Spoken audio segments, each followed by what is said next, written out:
C'est bien bon ça. Commence à partir déjà. Équipe 2, équipe 2. Non, attends. C'est un stage de cohésion qui va nous permettre d'abord de créer du lien entre nous, que les nouveaux puissent s'acclimater avec les anciens. Voilà, c'est un moment de vie partagé ensemble. On a mélangé les anciens, les nouveaux, les jeunes, les moins jeunes, les étrangers, de façon à ce que justement casser ces petites habitudes, parce que souvent quand il y a des joueurs du même endroit, ils ont tendance à se regrouper.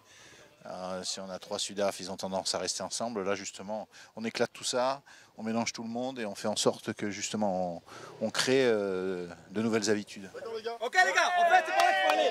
La caméra ça court. Ça les sort un peu de leur zone de confort. Ça nous permet aussi d'identifier les personnalités, notamment quand elles sont sous fatigue. Voilà, les garçons qui prennent des initiatives, les garçons qui suivent, les garçons où on peut voir apparaître un leadership dans des moments un peu délicats. Donc c'est l'objectif de ce stage, créer du lien, créer de la cohésion entre eux, créer des souvenirs, parce que c'est le genre de moment où on crée du souvenir aussi. C'est pas le genre de choses qu'on fait tous les jours. Donc globalement c'est un point positif et puis c'est les objectifs recherchés.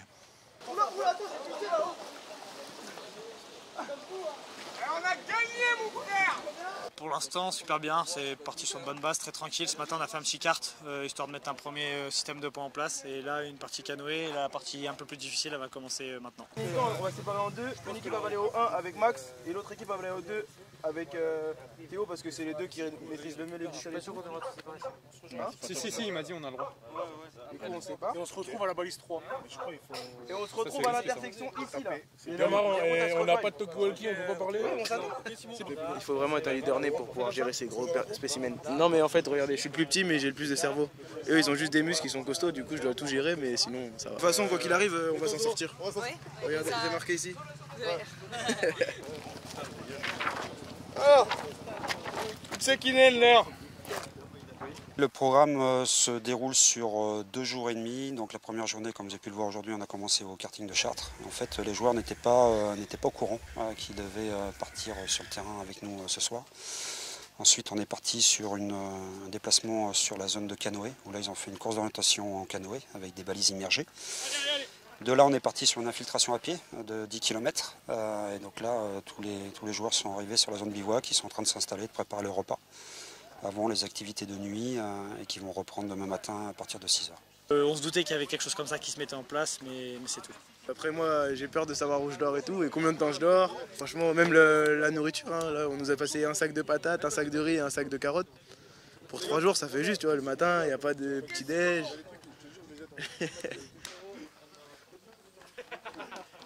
Là la marche très dure, très dure. Là on a fait une dizaine de kilomètres. Franchement, la personne n'a lâché, tout le monde s'entraidait, puis on venait rechercher les copains derrière qui traînaient un peu. Puis c'était vraiment de l'entraide. Et puis là, on va passer, même si on va pas dormir beaucoup, on va passer de bons moments. On va essayer au maximum, quoi.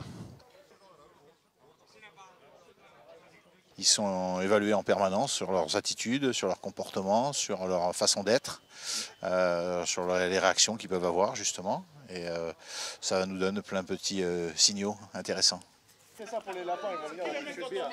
On peut voir déjà que sur ce qu'on a vu sur la première journée, sur la course d'orientation, des garçons se mettent en avant pour prendre des décisions, pour décider d'une certaine orientation, d'une direction. Voilà, certains suivent, écoutent, d'autres sont forts dans cette épreuve, il y en a d'autres qui seront forts dans d'autres épreuves. Et voilà, l'idée c'est d'aller rechercher les points forts de chacun, que les garçons apprennent à se faire confiance les uns les autres.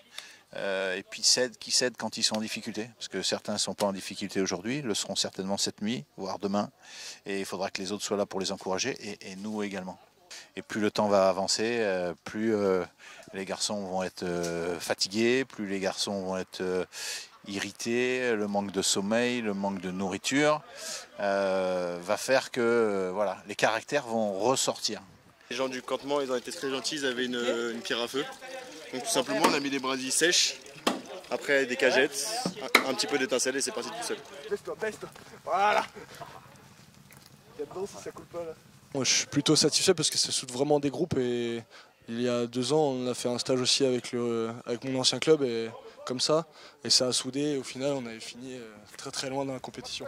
C'est une équipe qui est assez jeune et je pense que chaque année, de toute façon, même si le groupe ne change pas, c'est important de créer de la cohésion parce que on ne se connaît pas forcément tous. Du coup, c'est dans des situations comme ça qu'on va souder les liens, faire des repas le week-end quand on n'a pas match, des petits concours de boules, des trucs comme ça, des trucs vraiment très fun et c'est cool quoi. Et puis si on voit comment se comportent les gens dans le dur ici, on sera beaucoup mieux sur le terrain et on verra le résultat très très vite. Ces moments comme ça, d'apprendre à se connaître, les mecs, voilà, on se pousse tous vers le haut, c'est dur, il y a l'autre qui pousse l'autre. Ça, c'est le meilleur moment pour avoir une bonne cohésion, pour bien démarrer une bonne saison. Je pense qu'on va passer une bonne nuit, après on verra si on va se faire réveiller ou pas. Cette nuit, ça va être une reconnaissance d'une zone de prise d'otage. Donc ils vont devoir monter un dossier d'objectif avec une mission d'exfiltration des otages demain matin à 6 h lever de jour. Et ensuite on part sur un footing cohésion avec quelques exercices physiques dans les bois et qui va se terminer après par le repas du midi. Et l'après-midi, on repart sur de la course d'orientation, du ball trap électronique et de la réalité virtuelle. On m'a décrit un peu ce qu'on allait faire, je pense qu'on va bien s'amuser. Ça va être dur, mais on va bien s'amuser. Ouais, les épreuves sont dures, mais sécurisées. Voilà, Arnaud et la société Pôle Sensation avec laquelle on travaille, on a fait en sorte que les épreuves soient difficiles, mais que tout soit sécurisé. Il y a un staff médical qui est là, au moins de petits pépins sur le garçon. Voilà. L'idée, c'est de faire tout ensemble, mais c'est pas d'avoir des blessés à l'issue. Vendredi 6 h du matin, on fait un exercice physique qui s'appelle le parcours stress du RAID avec Eric, qui est un ancien formateur du RAID. Et de là, on stoppe les activités et on fait un repas cohésion avec toute l'équipe. C'était vraiment hard. Mais bon, on était tous ensemble, soudés comme jamais. On n'a pas lâché. Du coup, là, on est ensemble. On n'a pas lâché. On va bien manger. Et demain, c'est reparti. Donc voilà, en tout cas, voilà, à demain. À demain.